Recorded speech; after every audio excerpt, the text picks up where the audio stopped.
Yo, I'm Brendan. Savings accounts and money market accounts are failing us. The Fed has already started lowering rates, and that means that our cash will not be earning enough to keep it where it is. So our only option is to change where we're keeping our cash, and today I'll show you all the options that you need to get a great return. If you're newer here, I'm Brendan, and my wife and I just became millionaires last year at 37, and I'm here to help you understand the worlds of personal finance and investing. Today we're going to cover 4 things. Number 1, what are the current best high-yield savings accounts at this moment in time? They're still hanging on with decent interest rates. We know those are going to change over time, but who are the current best contenders? Number 2, what are the best brokerage cash accounts? So this is money that we have with an investing brokerage, like it's there ready to invest. It's not invested yet, and because of that situation, they're giving us a high yield on it. It's similar to a savings account, but it's just not in a savings account. It's in the brokerage account ready to be invested. What are the best ones of those? Who's giving us the highest rates? Number 3, what are lower risk investments that we can do that get us a good return on our cash? We're talking 4 to 6%, but we want minimal risk. So we're actually investing the money. We just want it to have way less risk than we would traditionally accept whenever we're investing. And we want it to be a lot safer as a result. And by safer, I mean more stable, less likely to have big peaks and valleys. Then part 4, I'm going to tell you about a newer product that makes this kind of investing easy for you. So that kind of like lock in the decent rate, do that for years, not worry about if the Fed is cutting rates, that kind of thing. First, what are the current highest yield savings accounts? Well, as you can see, if you're willing to change your bank, you can actually get a pretty high rate still. 5.25%, 5.05%. We're still above 5% for a savings account, which is pretty ridiculous even after the Fed has lowered rates. But I've never even heard of these banks before. Open Bank, Peak Bank, Everbank. Who are these people? Western Alliance Bank, Poppy Bank. Isn't that the Harfoot from the Rings of Power show? Poppy? No. Betterment, something we've heard of, that gives you 5%. Basque Bank, Customer Bank, BMO. These smaller banks that we haven't heard of, that we don't really know, are having to incentivize us with really high rates to move our money over there. But if you don't want to do that, if you don't want to switch them around, you're going to be stuck with a pretty low rate. Amex Savings, Capital One, these are some names we've actually heard of. They're down closer to 4%. You can almost say there's an inverse correlation between a high rate and banks you've never heard of versus a low rate and banks you have heard of. Just a quick review on NerdWallet to cross-reference that other site. SoFi is still at 4.3%. They've got a lot of interesting offers and a lot of products, which is cool. Plus, they give you up to a $300 bonus if you do direct deposit. It's not a bad thing. CIT Bank, I have actually heard of before, but you got to have a $5,000 minimum balance to get this APY of 4.7%. And some of the big banks are still just horrifically low, insultingly low. Chase, 0.01%. Bank of America, 0.01%. I think Wells Fargo is still at 0.01% unless you've got like $100,000 with them or something crazy where you get a higher rate. If you twisted my arm and made me make a prediction, I would say that savings accounts are still a viable place for your money for the next 6 months, something like that. But if the Fed continues to do what everyone thinks they're going to do and what they've said they're going to do and lower rates, that means that these are going to get less and less attractive over time. So one way that we can still use a bank product that's very traditional, that's very safe, that can lock us in a return is a CD. Whenever you deposit money into a certificate of deposit, you lock in that rate for a period of months to years, and you can at least reliably count on that return. And we can't count on this forever as like an investing strategy, but if you want to lock in your money for that kind of mid-term amount of time, maybe you're saving for a house or a ring or a car or something like that, that's a lot of money, but it's not money that you're going to save up for retirement, and it's not something you're going to spend today. So this kind of splits that gap. 1 to 5 years, somewhere in there. Either CDs or a ladder of CDs could be a good option for you. I feel like some of my friends should do a CD ladder. We've got cash on hand that maybe we're going to buy a house or we're going to do some other big purchase, but we don't necessarily need it right now. So you could set up something like, I'll buy a 6-month CD with a quarter of the money. Then another quarter of the money will get a 1-year CD. Then another quarter will get a 2-year CD, and the last bit will get a 3-year CD. And that way, as they mature, you have the option to either renew it into a CD if rates are still somehow decent, or you take that cash and do something else with it. But it gives you those options, and you're locking in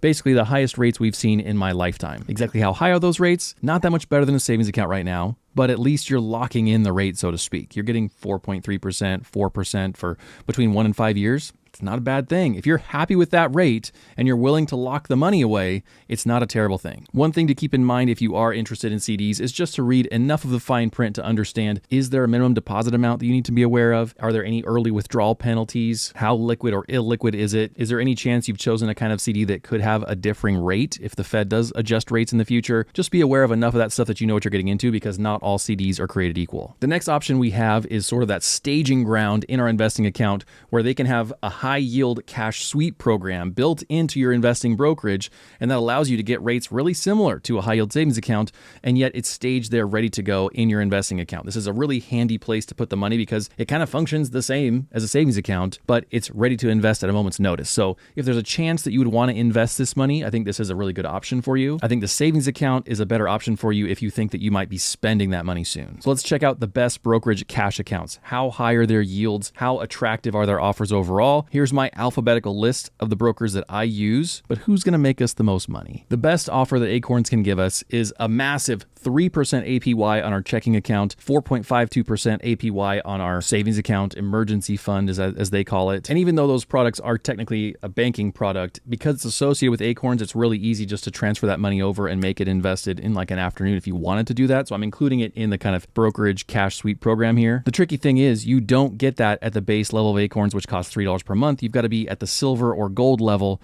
to access this Mighty Oak banking kind of product and get that kind of APY. So if you don't want to be paying $6 or $12 per month, Acorns is not for you. Similarly, when you have your money with Ally, which is a nice platform to invest in and also save in, it's kind of one and the same. And so their savings account is 4%, which is not terrible. It's not kind of class leading, but it's fine. One of the tricky things with Ally, though, is that whenever your uninvested funds are just sitting there, they're really not earning any interest whatsoever, but you can choose to have any unsettled funds swept over into something like a money market fund. And depending on what you choose to invest in there, you could get some kind of return. Now let's move on to Betterment. Betterment surprises you with this 5% APY number whenever you first open their website right now, and it looks really interesting, but it's because you get an extra 0.5% boost whenever you open your account, and that's just for the first 3 months. Actually, awkwardly, I'm not even sure if we're getting 4.5% or 5% as the base rate. It's just not clear here, so it's somewhere between 4.5% and 5%, which is top tier for now. Fidelity gives you a similar option to Ally and a bunch of others, which is basically saying, if you want to, we can sweep your cash into a place where it could earn a decent rate for you, like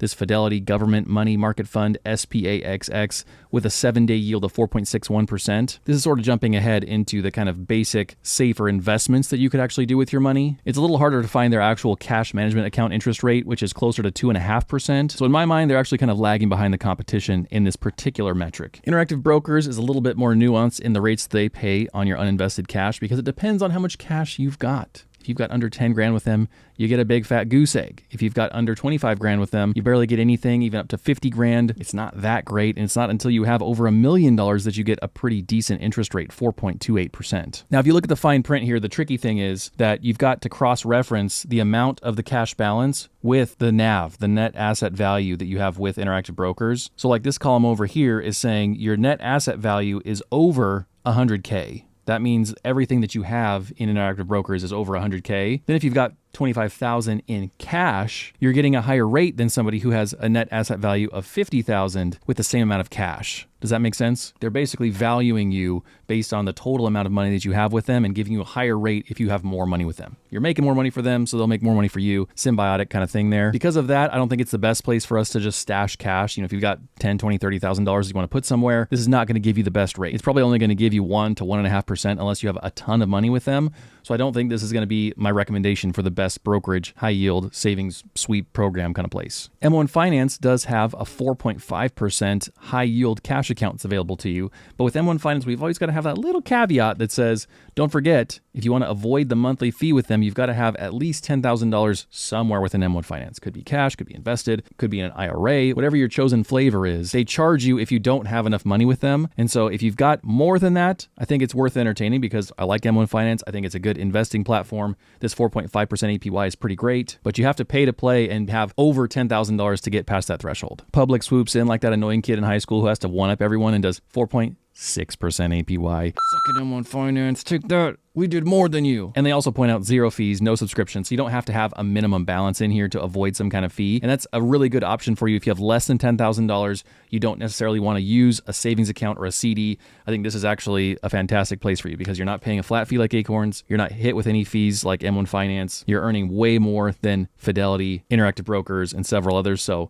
far, I think Public is actually the winner. Robinhood has a similar offer, but you've got to be a Robinhood Gold member. So you can get 4.5%, which is really nice on uninvested cash. It's very easy. You just have the money there. They're sweeping it over for you. They're making that cash happen. It's not these like separate account situations like M1 Finance has and like some other ones have, even Acorns. With Robinhood, it's just that uninvested cash is automatically earning this rate, but you got to be paying for Robinhood Gold. And the price for Robinhood Gold seems to vary somewhere between like $60 a year to maybe $85 a year, depending on where you are in the world and what the current offer is. So for me, because I'm already paying for Robinhood Gold and I already have some money there, I think this one is the most natural fit because I'm already there. If you don't want to pay that fee, or if you aren't using it yet and you're just going to move your money somewhere, like you're going from your bank to a brokerage, I still think public beats out Robinhood. Similar to Robinhood, SoFi is really handy because any uninvested money that you have in your SoFi Invest account automatically is moved or swept to this FDIC insured account. They're super vague on the actual amount that you earn from this, though. They're like, oh, it depends on a certain number of factors, including the interest rate environment. Come on, guys, just tell us the answer. And you can see on SoFi's website that their bank account gets you 4.3% APY, but their cash sweep account is still cryptic. I even searched on Reddit and found this request 8 months ago under the SoFi subreddit, where SoFi themselves responded and said they don't have a timeline for exactly when this kind of account will be available, an APY producing cash sweep account. So if you're willing to hop between accounts and you're already using SoFi, I don't think it's a bad idea to stay there and use their banking account that gets you 4.3%. It's still a decent rate, but it's not the same thing as a hands-off, easy, high-earning cash sweep program. Vanguard's Cash Plus account is the closest option we have to this, where they sweep the money over to you. It earns 4.15% annual yield, or you can pick from one of their 5 Vanguard money market funds. Thankfully, there's also no fees with Vanguard. There's no minimum balance requirement, and so you don't have to jump through those kind of hoops that Acorns, Robinhood, M1 Finance all give you. I still feel like Vanguard is one of the easiest to recommend investing platforms for me. So if you're looking for a place that can handle your cash and also be an easy platform to start investing, I think Vanguard is an extremely viable option for you. Wealthfront just had to recently lower their APY, like everyone did, and it's down to 4.5% now,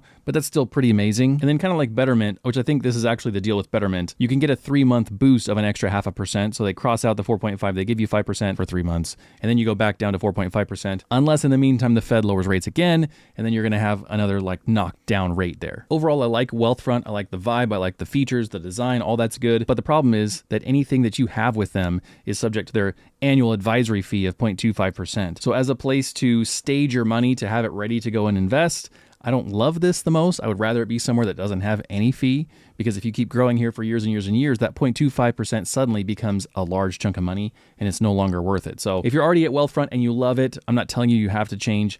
I just prefer no fees over fees. Or at least if you're going to have a fee, let it be a flat fee. Acorns and Robinhood Gold, both flat fees. I could have $100 billion in there and the fee will be the same, versus at Wealthfront, they'll really be like milking you for all that money. And WeBull's right up there with the best of them. No fees, no minimum balances, earn 4.25% on your idle cash that's waiting to be invested. You know, WeBull really plays the statistics game. They're going to try and beat everybody on the numbers. They're not quite up there beating everybody on the numbers, but above 4% is in the running with the top players. But even that approach of all those different accounts through the brokers is very, very limited, because what's going to happen whenever the Fed lowers rates again? Those rates are going to drop. Just like everything else. It's no safer, nor better, no more locked in than any other banking product. And so we've got to find another way. Once those rates continue to go down, we need a different strategy. That brings us to number 3, which is lower risk investments that still get us a good return on our cash. Sometimes whenever we think about investing, we just think about either like day trading or index investing into all these equities and trying to have our account grow over time, knowing that it's going to be kind of a roller coaster ride. You know, it's going to go up and down as things happen in the world.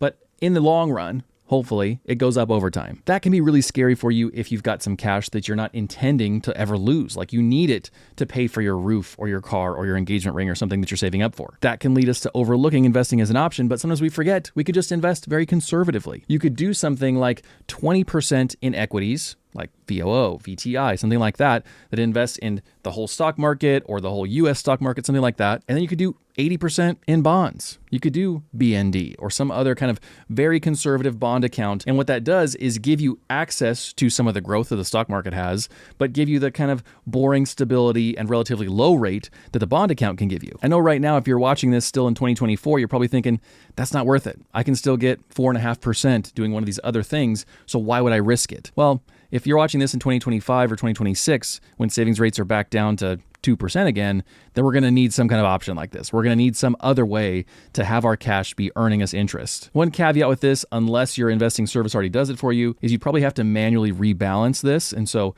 just because you're starting with 20% in equities and maybe 80% in bonds or some mix similar to that, it's not going to stay that way. You know, these things are going to shift over time. And so you'll have to sell a little bit of this and buy a little bit of that to make sure it stays in that kind of proportion for you. Option number 2 of safer investments that can give us a decent rate even when the Fed lowers savings rates. I mean, the Fed doesn't directly lower savings rates. The Fed lowers the federal funds rate, which affects how banks trade with each other, which then affects all of our rates. So, effectively, the Fed is lowering our savings rates. Whenever they do that, there's other kinds of investments we could look into that are relatively safe, relatively stable compared to a total stock market index fund. Something like SGov is not a terrible idea. It's a 3-month treasury bond ETF. As of right now, the dividend summary tells us that it's a 5.25% forward-looking dividend yield, which is pretty solid. Similarly, you could buy something like T-bills or municipal bonds or other things like that that are a more reliable, kind of stable form of income. They're just a little more clunky to get into than most of these other ways that we can just stash our cash electronically, do it in an hour or in minutes, and then be done with it. Like the treasurydirect.gov website is not exactly an easy place to use. But there's one last thing I want to share with you, and it's because these kinds of things are changing on us so quickly